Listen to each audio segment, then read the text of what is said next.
Un tour d'horizon de Push 2 utilisé pour contrôler l'écran session d'Ableton Live. La partie principale de Push 2 est constituée d'un carré de 64 pads 8 par 8 qui vont servir à jouer des notes pour un instrument ou lancer des clips pour l'écran session. Alors on va commencer par passer en mode session en appuyant sur le bouton session situé à droite de l'écran. En mode session, les 64 pads de push correspondent aux 64 slots de l'écran session qui sont encadrés par un liseré de couleurs. Les pads qui contiennent des clips sont allumés de la même couleur que les clips auxquels ils font référence. On peut lancer ces clips en pressant les pads correspondants. Les pads qui sont en lecture sont signalés par une pulsation lumineuse. Un pad clignote en vert pour signaler qu'il va être lancé. On peut stopper les clips en pressant un pad qui contient un bouton stop. À noter que la présence ou l'absence d'un bouton stop dans un slot vide n'est pas matérialisée dans Push 2. On peut aussi lancer des scènes avec les boutons qui se trouvent sur la partie droite en regard de chaque ligne de pad. Par exemple, en pressant sur ce bouton, je vais lancer la scène correspondante, c'est-à-dire tous les clips de la scène, même ceux qui sont hors du cadre de couleur bien sûr. Pour arrêter tous les clips, faire un All Stop, on maintient la touche Shift en bas à droite et on presse sur Stop Clip en haut à gauche. Pour accéder aux autres slots, ceux qui sortent du cadre de couleur, il suffit en fait de déplacer ce cadre, soit avec les touches de navigation, ici, qui vont donc décaler en fait le cadre d'une piste vers la droite ou la gauche ou d'une scène vers le haut ou le bas, soit en utilisant en fait les touches qui sont en bas, page et octave, qui permettent donc de se déplacer par paquet de 8 scènes ou 8 tracks, c'est-à-dire par page en fait, composé à chaque fois donc de 64 slots, donc 8 sur 8. On peut aussi avoir un accès direct à ces pages en maintenant enfoncé le bouton Layout. Et donc on peut voir ici les 6 pages qui sont actuellement disponibles. Le pad qui est donc plus lumineux que les autres représente la page actuellement active. Si je presse cette page, je vais me retrouver donc sur la page qui est en bas à gauche. Donc là, je peux par exemple lancer un clip sur cette page. Et si je change de page, donc je presse le bouton Layout, je vais passer sur la page tout en haut. On voit maintenant que la page du bas, le pad est allumé en vert pour signaler qu'il y a un clip qui est en train de tourner sur cette page et que cette page n'est pas visible. Là, ici, je vois aucun clip qui tourne. Donc j'appuie sur Layout et je vois en fait dans quelle zone j'ai un clip qui est en train de tourner et que j'entends pour pouvoir aller l'arrêter. Voilà, il est donc ici. Je vais donc pouvoir l'arrêter en faisant un All Stop par exemple. Donc Shift et Stop Clip. Les boutons qui se trouvent au-dessus des pads ici sont la plupart du temps des boutons qui permettent de sélectionner les tracks. Je dis bien la plupart du temps parce qu'en fait la fonction de ces boutons est déterminée par les différents modes dans lesquels Push 2 peut se trouver. Par exemple, lorsqu'on est en mode Browse, mode qui ne va pas beaucoup nous intéresser pour contrôler l'écran session de live, on voit que ces boutons ne font plus office de sélecteur de track. En revanche, dans le mode mix, dans le mode clip, dans le mode device, ces boutons vont servir à sélectionner les pistes comme on le voit ici. Alors une fois qu'on a sélectionné une piste, on va pouvoir effectuer une action, la muter. Et donc c'est matérialisé par le fait que la piste elle devient grise. On peut aussi faire un solo sur cette piste. Là elle devient bleue.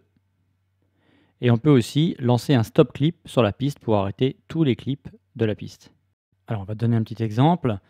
On va donc revenir sur la première page, donc Layout page 1. Je vais lancer 3 clips. Et donc là j'ai sélectionné la piste 5. Je vais pouvoir donc faire un solo dessus. Là, on n'entend plus que cette piste-là. Voilà, donc j'enlève le solo. Je peux également aussi sélectionner la piste 4 et donc faire un stop clip pour arrêter le clip qui tourne. Je peux aussi sélectionner la piste 3 et muter la piste 3, donc, qui est grisée comme on l'a vu tout à l'heure. Il y a une autre méthode pour réaliser ces actions, c'est de maintenir enfoncé un des 3 boutons et de désigner la piste sur laquelle on veut effectuer cette action. Par exemple, donc je maintiens enfoncé, le bouton mute et je désigne la piste 5 qui est automatiquement mutée comme on le voit ici, elle est devenue grise. On peut faire la même chose, avec, le solo. Je vais par exemple, passer en solo la piste 3, voilà, je l'enlève ou avec, le stop clip, je vais par exemple arrêter les clips des pistes 4 et 5 et j'arrête maintenant la piste 3. Voilà. Il y a une troisième façon d'utiliser, ces 3 boutons, qui consiste en fait à ce que tous ces boutons de sélection là se transforment en boutons de mute ou de solo ou de stop. Si on fait un appui long sur un des boutons, on voit apparaître le message mute locked, hein. On voit aussi le bouton mute qui clignote maintenant pour signaler que désormais tous ces boutons, font office de mute, hein, et non plus de boutons de sélection. Voilà, donc si j'appuie sur ces 4 boutons là, eh bien j'ai muté en fait, les 4 pistes.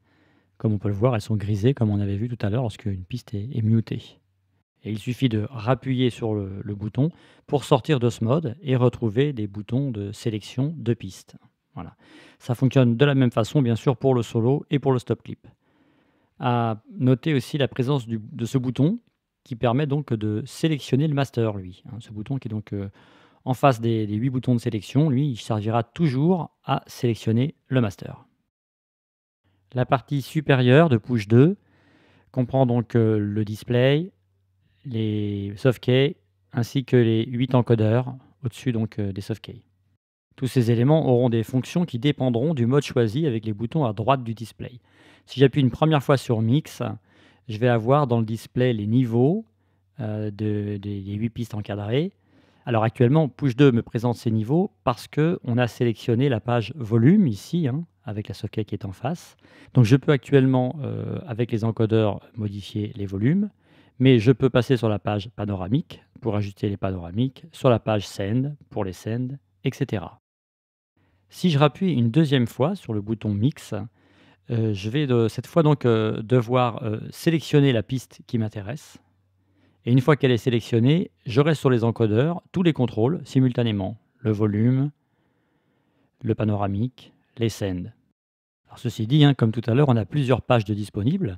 Si je sélectionne cette page Input and Output, je vais pouvoir régler le mode de monitoring de ma piste, ses entrées, ses sorties, etc. Donc à chaque fois qu'on appuie sur le bouton Mix, on va passer alternativement du mode 8 tracks au mode track par track, avec à chaque fois la possibilité de choisir avec les softkeys la page qui nous intéresse. À signaler que donc en mode mix, on peut toujours utiliser ces boutons pour sélectionner les pistes, quelle que soit la page sollicitée. Avec le mode device, on va avoir la possibilité de régler les paramètres des périphériques d'une piste. Les softkeys qui se trouvent donc au-dessus de l'écran vont permettre de sélectionner le périphérique dont on veut régler les paramètres.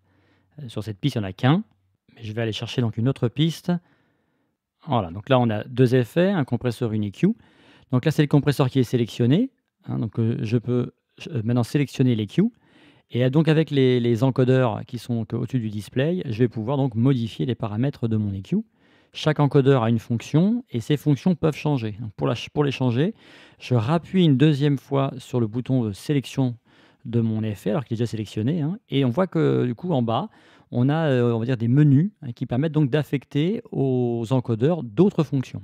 Et donc en rappuyant sur le bouton de sélection de l'effet, on va retrouver en fait la fonction de sélection des boutons de sélection qui sont sous le display.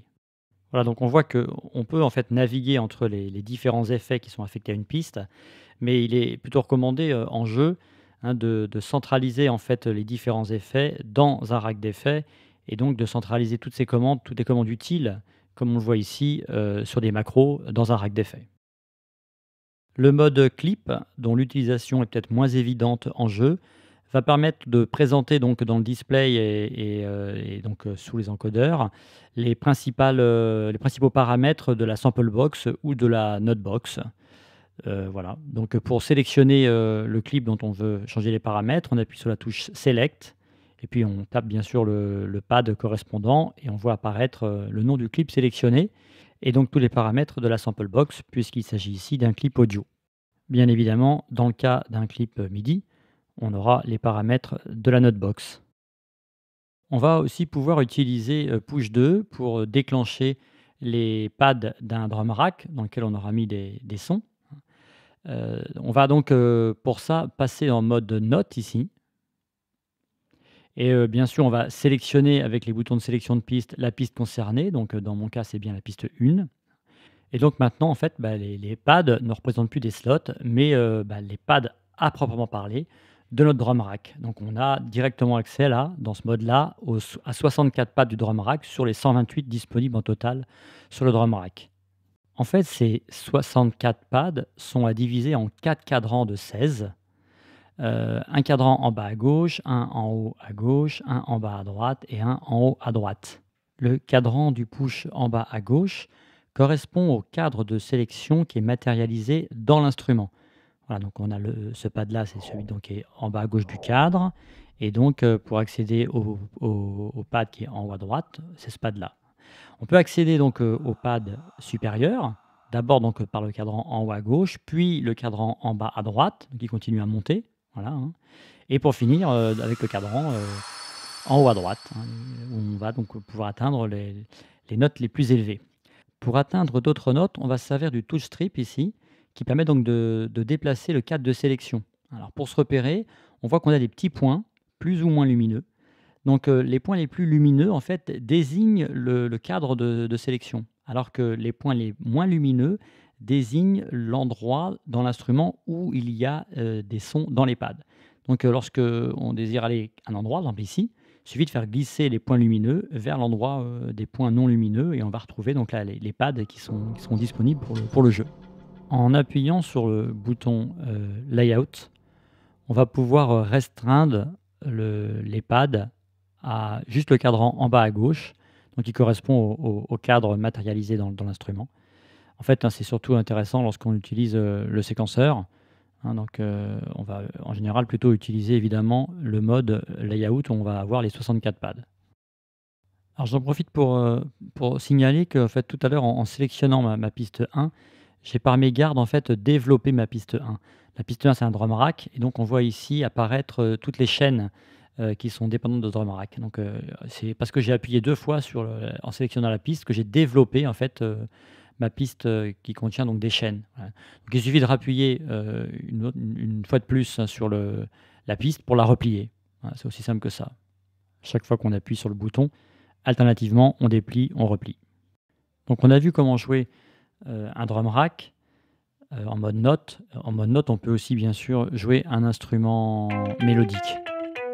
Push 2 propose, une méthode très, très simple pour, colorer, les pads, hein, aussi bien en mode session qu'en mode, note pour un drum rack. Donc, en mode session, c'est très simple. Il suffit d'appuyer sur, la touche Shift, de désigner le pad que l'on veut colorer et là on a une palette qui apparaît et donc on choisit la couleur qu'on veut assigner en fait au pad. C'est aussi simple que ça. Je vais choisir celle-là par exemple. On peut faire la même chose pour les pads d'un drum rack. Donc, je repasse en mode note, je sélectionne la piste 1 sur laquelle j'ai mon drum rack et je vais par exemple colorer ce clip en vert, donc Shift, je le désigne, je choisis la couleur verte et voilà, c'est fait. Très, très simple et très pratique, très lisible pendant le jeu. Donc voilà pour les principales, fonctions de Push 2, dédiées donc à Ableton Live, hein, Push 2 donc utilisé là comme contrôleur de l'écran session. En fait, Push 2 permet aussi d'être utilisé comme un contrôleur MIDI générique. C'est ce qu'on appelle le mode User, accessible par le bouton User qui se trouve en haut à droite là. Lorsqu'on appuie sur User, Push 2 semble s'éteindre. En fait, il devient un contrôleur MIDI générique. Tous les pads qui se trouvent ici, mais également tous les boutons autour, tous les boutons sauf le bouton User bien sûr, mais aussi tous les encodeurs sont, assignables à n'importe quel paramètre, en MIDI, hein, donc et pourquoi pas en fait, un des paramètres, du live set qu'on est en train d'utiliser pour des fonctions, spécifiques on va dire, hein. Alors par exemple, hein, je vais donc passer donc en MIDI Learn dans Ableton Live. Je vais désigner le contrôle qui m'intéresse, par exemple le on/off de la piste 1. Je clique dessus, je clique sur le pad que je veux assigner. Je vais faire la même chose par exemple pour le panoramique. Donc je désigne le panoramique, je sollicite, le contrôleur qui m'intéresse, celui-là par exemple, hein, Et donc voilà, j'ai donc, assigné mes 2 contrôles. Je sors du mode, MIDI Learn et maintenant avec, ce pad-là, je vais pouvoir donc activer, désactiver à la volée le on-off de la piste 1 et avec ce contrôle-là, je vais pouvoir gérer le panoramique, voilà. Bien sûr, je peux quand même revenir à l'utilisation dédiée de live, hein, et quand je le désire, j'appuie sur le bouton user pour, revenir à l'utilisation spécifique de push 2 comme, un contrôleur MIDI générique. Voilà donc pour, ce tour d'horizon, j'espère le plus complet possible, de l'utilisation de Push 2 comme, contrôleur dédié à l'écran session d'Ableton Live.